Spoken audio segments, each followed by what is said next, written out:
Hello, this is William McKissock with Schooley Mitchell, your expense reduction consulting expert. And as you know, we like to promote other businesses for free on social media. And today I have with me Hakeem Valles, who's a former NFL player, and also he has a coffee company called St. Margaret Lane Coffee Supply. So obviously he's an entrepreneur. He's in business for himself, having been a famous sports person. So Hakeem, welcome to the show. William, I appreciate you having me here, my friend. Really excited to chat with you today. Well, it's my pleasure, and it's always nice to speak to entrepreneurs who are trying to do something a little bit different from everybody else. And I know that you guys are doing it different from most people in the coffee industry. So to get things rolling, tell the viewer and the listener a little bit about yourself and where you're coming from. So I am a father first, a dad to a 4-year-old girl, originally from New Jersey, South Jersey, Philadelphia area. Been a lifelong entrepreneur. I was the kid who in middle school, I used to sell Skittles to all my classmates. I was the kid in college. I had an iPhone repair business. I'd fix 3 to 4 phones a day, and that's what made me happy. Um, I went to when I went to college, I actually flipped a couple of houses in the real estate space, and then after going to the NFL, I bought rental properties in every city that I played in, and owned and managed them while I was playing, and actually sold off my portfolio during the pandemic. And post professional football, I launched St. Margaret Lane Coffee Supply, and we're a B2B coffee company operating nationally. Fantastic. Wow, I didn't realize you were such an entrepreneur. And speaking to you last week, I knew you were an entrepreneur, but this is taking it to a whole other level. Yeah, it's amazing to hear people like yourself who are in college and doing things, because my son's at Florida State University, and he tells me about some of his friends and connections are doing things in college. And it's kind of amazing to hear people that like yourself who are able to not just get the education, but actually become business savvy people in the real world. So obviously it's a coffee business. So tell us what the coffee business does, how it approaches the coffee industry, and a little bit more about why you're different from everybody else. So we are St. Margaret Lane. We focus on B2B coffee. We have a small e-commerce arm, but we haven't dove too deep into it yet. Our main focus has been selling coffee to different businesses. We kind of focus on the consumption model. So places that consume coffee on a day-to-day basis, whether it's your office break room, that's, you got employees consistently going in and out, having a cup of coffee, whether it's a car dealership where every guest and potential client comes in to buy a car. They also potentially will get a free cup of coffee along with that. A hotel, whether it's in the lobby or in every single room in that hotel. We focus on accounts of that sort. Coffee being a commodity, it's been an interesting industry. Being able to have incredible conversations with different people, even like yourself, over something as simple as coffee, where it doesn't have to be the core focus of your conversation, because everyone gets coffee, and Yeah. after you try it, most people have their own opinion on coffee. What makes us a little bit different is, we are a commercial coffee roasting company, but we come at it with a craft coffee background. My partner, he has over 10 years of experience of roasting coffee, and he's roasted over 50 regions. No, I think it's 45 regions of coffee across the globe. For the last now year and a half, have been roasting coffee myself, which has been an incredible learning journey. Someone who used to drink their coffee with, all types of milk and sugars and creams and caramel and all that type of stuff. Now I only drink my coffee black, as I've really grown a love just for coffee and for the craft aspect of it. But now, us being able to do it at a commercial scale, without sacrificing the integrity of that, craft coffee taste, because we're doing it at such a large scale, Yeah. has been a really fun process. So if I was the owner of a hotel chain or a car dealership, as you say, or a medical practice, and we give coffee to our employees, you came knocking on the door, why would we be interested in listening to you? And why would we want to buy your coffee instead of whoever it is that's already selling us? Well, one, we'd like to say that we go toe to toe with any. We don't like to bash other companies, but we like to say we go toe to toe with anyone in terms of taste. And I think we do a wonderful job with something in the coffee space is called cupping.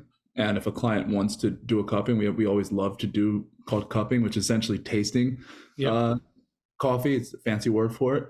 And one, we like to educate them on the taste of coffee and what you're tasting and what you're experiencing, in that process, kind of like a sommelier in the wine space. Mm-hmm. But two, we come at every case from a cost competitive angle. We're vertically integrated from our direct to farm relationships on our raw bean side, but then we are the ones that are actually roasting the coffee on the back end. It's not something that we're just subcontracting out, which causes for a lot of middlemen and higher prices to be involved in those types of scenarios. But us being able to have that direct to farm relationship and roast our own coffee actually drives our prices to the ground, but still allows us to, like I said before, maintain that craft coffee taste. Yeah, and that's something that obviously interests me and us at Schooley Mitchell. I know that was part of the conversation when you and I met last week. That's why you reached out to me, because of the cost saving aspect. So typically, what does a coffee buyer save if they buy, obviously, the excellent coffee from you, but in a price wise, what do they normally save? We're seeing, anywhere from 20 to 30 to, we've saved on some of our smaller clients, we've saved them 50 to 60%, especially. Wow. A lot of those people are doing, we also do K cups of that sort. So, again, we manufacture our K cups in-house as well. It's not something, when we first started, it was something that we used to subcontract out to pack, co-pack our K cups. But now doing it in-house ourselves, internally, we save ourselves 50% on our COGS. But by passing those savings along to our clients, it's been an awesome experience because, again, like I said, that first taste, that first sip that you have, most people are blown away. And then when we tell them what it's going to cost them, it ultimately becomes a no-brainer to do business with us. Yeah, and as I say, that's something that really interests us at Schooley Mitchell, because anything that can save clients or customers money, we want to talk about it. And if you're watching this video, see Hakeem's details underneath his portion of the video. Reach out. If you want to save some money and have excellent coffee, highly recommend that you get in touch. So Hakeem, in relation to selling the coffee business to business, as you said, where do you sell it? Is it all over the country? Yes. We are a national company. I'm based in Miami and St. Louis. I go back and forth. We have clients in California, we have clients in Colorado, we have clients in Nashville, clients here in Florida, back in St. Louis, coffee shops on the East Coast in the New Jersey area. We're about to start expanding into Canada within these next upcoming weeks. So we're nationally, but now officially about to be international, which is exciting. Yeah, and that's similar to Schooley Mitchell. We are international in relation that we are in Canada and the United States.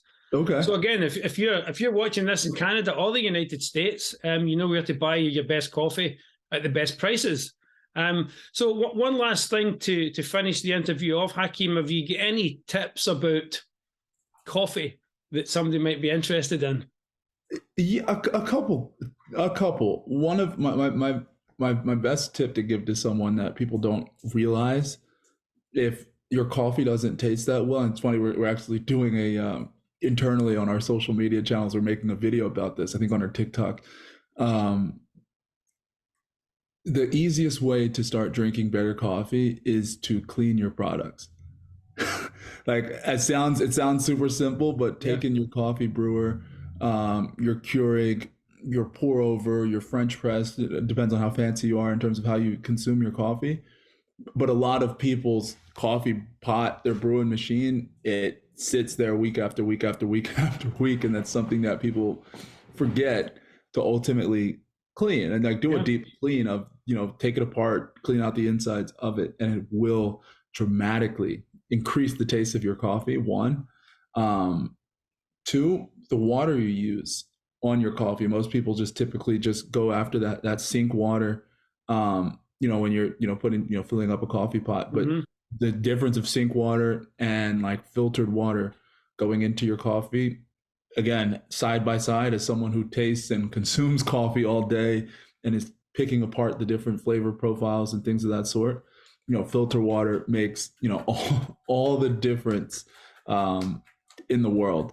And then kind of a deeper, out of 101 land and going into 201 land, if you're using filters, like let's say I'm not sure if you're familiar with what a pour over is. It's fancy, but if you look it up, it's no different than a coffee brewer, except you're manually adding hot water on freshly ground beans and it's coming through. But the difference in using a conical size type filter and a flat bottom filter actually has a difference. And some people prefer one over the other because the flavor profiles, one will expose different notes of the coffee versus the other version. But that's just something, like I said, it's not 101, it's 201. So your advanced coffee drinkers out there, it's something that will add a different exposure to different note profiles into whatever coffee region that you're drinking. Well, thank you. I wanted to ask you that question at the end because I know that you're very knowledgeable on the coffee, and I wanted to share that with people that's watching this video, that you are very knowledgeable. And it's a good thing to know that, keep it basic, keep it clean. Keep it exactly. Clean. Just keep yourself clean. Water. Yeah, it will change the taste. If you literally have side by side of a coffee pot that's been being used for the last 2 months without being clean versus one that just got freshly cleaned, like there is a noticeable difference in the taste of that coffee. Yeah, I can imagine. I'm a tea drinker. I like a coffee when I'm networking, but I'm a tea drinker, and I know that I want to use freshly boiled water, because if you boil the water more than one time, if you're using the tea bag version, it tastes horrible. So you want the water to be clean. You want everything to be clean and fresh when you're starting that fresh cup of coffee. Well, Hakeem, thank you very much for coming on the show. And viewers, the reason that we came together on this particular subject was because of a cost-saving exercise. It's a possibility for businesses watching this to save money by buying high-quality coffee. So that's one of the angles that we have. We don't normally have an angle, but we have an angle here. We want you to save money, and that's what Schooley Mitchell's all about. And we have somebody here that can save you money. So, Hakeem, thank you very much for coming on the show. It's been an absolute pleasure. William, I appreciate you, my friend. Thanks for having me. I'll now hand it over to Dave for the weather.